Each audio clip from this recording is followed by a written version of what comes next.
बिहार पूर्वी हिंदुस्तान का वो राज्य है जिसका जिक्र आते ही लोग अक्सर अपने मन में गरीब और पीछे राज्य का तस्वीर बना लेते हैं। लेकिन आपको एक बात जानकर हैरानी होगी कि यहाँ की जमुई की मिट्टी सोना उगलती है। और दिलचस्प बात यह है कि एक दो नहीं बल्कि भारत का 44% सोना लिए अपने गर्भ में बैठी है। तो सवाल बनता है, इतना बड़ा खजाना आखिर लोगों से कैसे और सरकार से कैसे छुपा रहा? आखिर किससे सबसे पहले यहाँ सोना होने की भनक लगी? तो आज हम इस वीडियो के माध्यम से जानेंगे, तो बने रहिए हमारे साथ अंत तक। दोस्तों, बात दिसंबर 2021 की है जब अचानक बिहार का एक जिला जमुई रातों रात लैंडलाइट में आ गया। देश के सभी छोटे बड़े न्यूज चैनल कैमरा लेकर वहां पहुंच गए और अखबारों के पन्ने कई दिनों तक इसे दिखाते दिखाते थक गए। लेकिन दुनिया इस जगह को जानने के लिए व्याकुल हो रहे थे। आखिर में हुआ कुछ यूं कि संसद का सत्र चल रहा था। ऐसे में किसी एक सांसद के जवाब देते हुए केंद्रीय खनन मंत्री प्रहलाद जोशी ने बता दिया कि जमुई जिले के करमठिया गाँव के सोनो ब्लॉक में सोनों का भंडार छुपा है। बस फिर क्या था और सब पहुंच गए ये जानने की कि इतना बड़ा सोना आया कहां से। और इतना ही नहीं, स्थानीय लोगों ने करमठिया का नाम बदलकर सोनमठिया रख दिया। यानी आज तक जिस जिले में नक्सलिया और बंदूकें निकलती थी वहां की धरती अब सोना उगलने वाली थी। लेकिन सबसे पहले हैरान करने वाली बात यह थी कि जिस लाल बंजर मिट्टी के नीचे इतना बड़ा सोना का भंडार छुपा था, आखिर उसे सबसे पहले किसी वैज्ञानिक या स्थानीय लोगों ने नहीं बल्कि चींटी ने देखा था। हालांकि यह बात अलग है, सरकार को ठीक तरीके से पता लगाने में 40 साल लग गए थे। तब जाके पुष्टि हुई थी कि बिहार देश का सबसे ज्यादा सोना लिए बैठी है। दरअसल बताया जाता है कि करीब 4 दशक पहले यहाँ एक बरगद का वृक्ष हुआ करता था, जहाँ प्रतिदिन चरवाहा धूप से बचने के लिए आकर बैठा करते थे। और दिन किसी ने तो ज्यादा गौर नहीं किया, पर एक रोज चरवाहा ने देखा चींटियां एक लंबा झुंड बनाकर अपना घर तैयार कर रहा है। देखने में तो यह काफी आम घटना थी, लेकिन ताज्जुब की बात यह है कि चींटियां जिस मिट्टी का उपयोग करके अपना घर बना रही थी वह मिट्टियां काफी चमकदार थी। वह काफी चमकदार होने के साथ साथ मिट्टी के रंग से भी काफी अलग थी, जिसे देखकर वहां के लोगों का भाग्य ही खिल गया।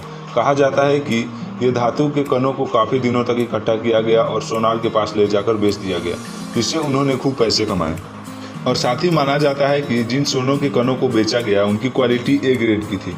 यानी उम्मीद है कि यहाँ का बचा काफी सोना भी एक क्वालिटी का ही होगा, यानी कि अच्छे ही क्वालिटी का होगा।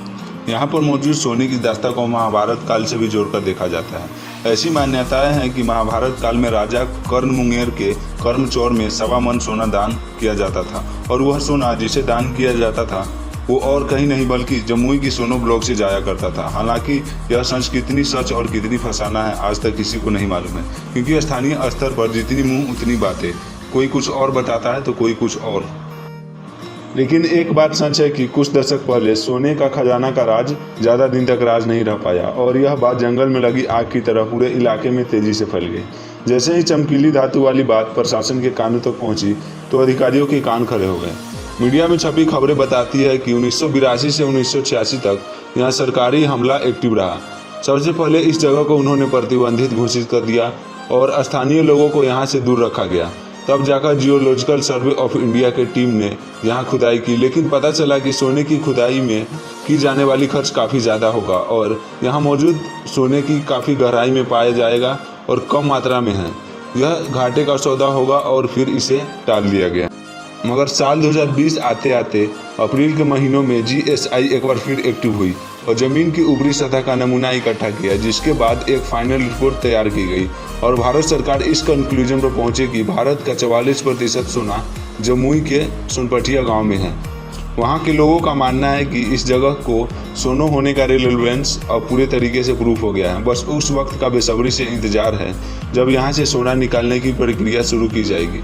वैसे यहाँ एक और बात क्लियर कर दे कि न सिर्फ सोनो ब्लॉक में बल्कि यहाँ के दूसरे ब्लॉक्स में भी अलग अलग तरह के खनिज पाए जाते हैं। सबसे पहले खास बात यह है कि अब मॉडर्न टेक्नोलॉजी की वजह से सरकार के लिए माइनिंग करवाना काफ़ी आसान हो गया है।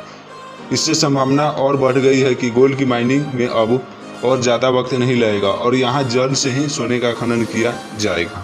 तो दोस्तों, आपको क्या लगता है, क्या भारत फिर से सोने का चिड़िया कहा जाएगा? कमेंट करके जरूर बताएं। और वीडियो अच्छी लगी तो एक लाइक और उसके नीचे दिए गए लाल रंग के बटन को दबाना ना भूलें और उसके पड़ोस वाले बेल आइकन को दबा दें, जिससे वीडियो की नोटिफिकेशन मिले सबसे पहले आपको। तो आज के लिए इतना ही, हमें दीजिए इजाज़त। वीडियो में अंत तक बने रहने के लिए धन्यवाद।